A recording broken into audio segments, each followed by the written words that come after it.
Hello students, today we will start with complex numbers. तो सबसे पहले इसकी डेफिनेशन लिख लें। Any number of the form x plus iota y is called complex number, is called complex number where iota is equals to under root of -1। और ये जो आई है जिसको हमने आयोटा बोल दिया, ठीक है, ये वाला आई का मतलब है iota. This is called a imaginary quantity, imaginary number, और you can say imaginary quantity because negative का रूट तो एग्जिस्ट करता ही नहीं रियल में। किसी भी नेगेटिव नंबर का अगर आप रूट करेंगे वो तो एग्जिस्ट ही नहीं करेगा इन रियलिटी। तो ये हमारी इमेजिनेशन है। हमने इमेजिन किया कि -1 का रूट भी एग्जिस्ट करता है and that is called iota, तो जिसको हमने इमेजिनरी नंबर बोल दिया, ठीक है। Where x and y, x comma Y are reals. जो x और y हैं वो तो रियल नंबर है, लाइक 2, 3, 4, नेगेटिव में, पॉजिटिव में, फ्रैक्शन में, रूट में, कुछ भी हो सकता है, लाइक √2 या -√3, ठीक है। जो भी आज तक रियल नंबर पढ़े हैं हमने उसमें से x और y कुछ भी हो सकता है, बट जो आयोटा है that is a square root of -1, वो फिक्स्ड है। And this complex number is generally denoted by symbol small z, that means z is equals to x plus iota y, ठीक है। तो अब इसमें दो पार्ट्स हैं। एक इसमें है x जिसके साथ आयोटा नहीं लगा हुआ, एक है इसमें y जिसके साथ आयोटा लगा हुआ है। तो जो x है that is called a real part, जो आयोटा के साथ जुड़ा हुआ है that is called imaginary part.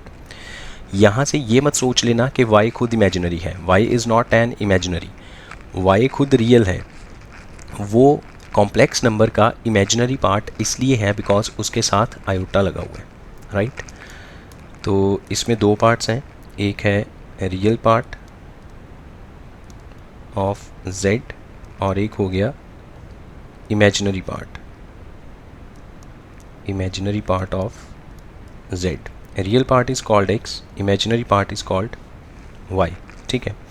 Real part of z को रिप्रेजेंट करने के लिए हम लिखते हैं आर ई ब्रैकेट में z, that means real part.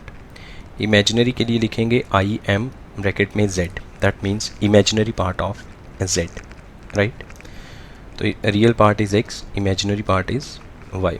Same है, दोबारा लिख दिया। रियल पार्ट ऑफ z पहले पूरा एक्सप्लेन करके लिखा, मतलब रियल पार्ट ऑफ z पूरा लिखा, बाद में लिख दिया आर ई ब्रैकेट z, उसका मतलब भी रियल पार्ट है, राइट। चलिए अब ज़रा नेक्स्ट पॉइंट लिखते हैं। पॉइंट्स टू रिमेंबर, कुछ याद रखने वाली बातें। First of all iota is square root of -1, ठीक है, जो कि इमेजिनरी नंबर है। ये फर्स्ट पॉइंट हो गया। सेकंड पॉइंट, हमने क्या किया, इस इक्वेशन में स्क्वेयरिंग कर ली, स्क्वेयरिंग बोथ साइड्स।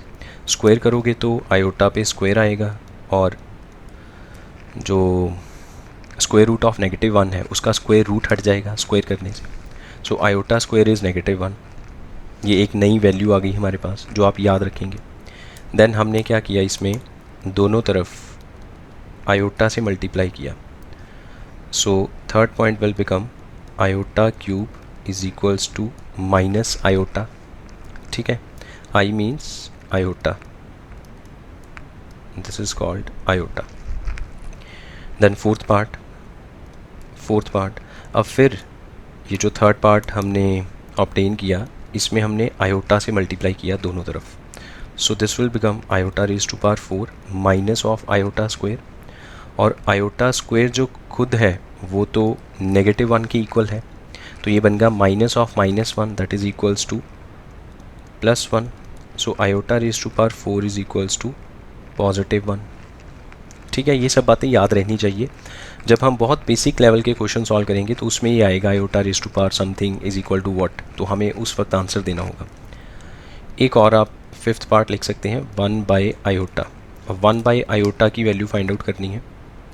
इसको हमने, आप कह सकते हैं कि रैशनलाइज़ किया। कि आयोटा के साथ ऊपर नीचे मल्टीप्लाई किया into iota over iota, so this will become iota over iota square. Now what is this iota square? That is equals to -1. तो अल्टीमेटली ये तो माइनस आयोटा बन गया. दैट मीन्स आयोटा का रेसिप्रोकल इज माइनस आयोटा. ठीक है, यहाँ तक आई होप क्लियर होगा, कोई डाउट नहीं होना चाहिए यहाँ तक. एक नोट लिखते हैं अब यहाँ पे. नोट, आयोटा की पावर जब कभी भी 4 का मल्टीपल आएगी तो वो हमेशा 1 बनेगा. कहने का मतलब ये हुआ, आपसे अगर बोला जाए आयोटा रेज़ टू पावर कुछ भी मान लीजिए 288, इसको सिंप्लीफाई करो और इसका आंसर बताओ. तो आपने क्या किया, जो पावर है उसको 4 से डिवाइड करना शुरू किया. ठीक है, जो रिमाइंडर बचेगा वही आयोटा की पावर में लिखेंगे, बाकी सब ख़त्म हो जाएगा. अब इसको डिवाइड किया तो ये बना 72 बनेगा ये. ठीक है, तो रिमाइंडर आया 0. दैट मीन्स जो आयोटा की पावर है वो बिल्कुल 4 का मल्टीपल है. तो जब कभी भी आयोटा की पावर एग्जैक्टली 4 से डिविजिबल है तो आंसर हमेशा 1 आएगा. बिकॉज हमने ये कहा कि पावर को 4 से डिवाइड कर लो, जो भी रिमाइंडर आएगा उस रिमाइंडर को पावर में रख दो. तो रिमाइंडर आया 0, iota raise to power 0 and anything raise to power 0 is equals to 1. This is the answer. जैसे मर्जी सोच सकते हैं कि जो रिमाइंडर आया उसको पावर में रख दिया तो भी मतलब आंसर 1 आया. और अगर आप रिमाइंडर की तरफ से नहीं सोचते, आप ऐसा सोचते हो कि अगर आयोटा की पावर 4 से एग्जैक्टली डिविजिबल है तो आंसर हमेशा क्या आएगा, 1 आएगा, पावर चाहे जितनी मर्जी बड़ी हो. ये पहला पॉइंट हो गया. दूसरा पॉइंट, अगर आयोटा की पावर 4 से डिविजिबल नहीं है, उसमें रिमाइंडर बचता है 3, तो that will become iota raise to power 3 and which is equals to negative iota. For example let us say हमारे पास है आयोटा रेज़ टू पावर 31. तो हमने क्या किया, 31 को 4 से डिवाइड किया. रूल हर बार सेम रहेगा कि जो भी आयोटा की पावर है, चाहे जितनी मर्जी बड़ी है चाहे जितनी मर्जी छोटी है, आपने उसको 4 से ही डिवाइड करना है. तो 4 से डिवाइड किया, 4 7 28, बाकी बचा 3.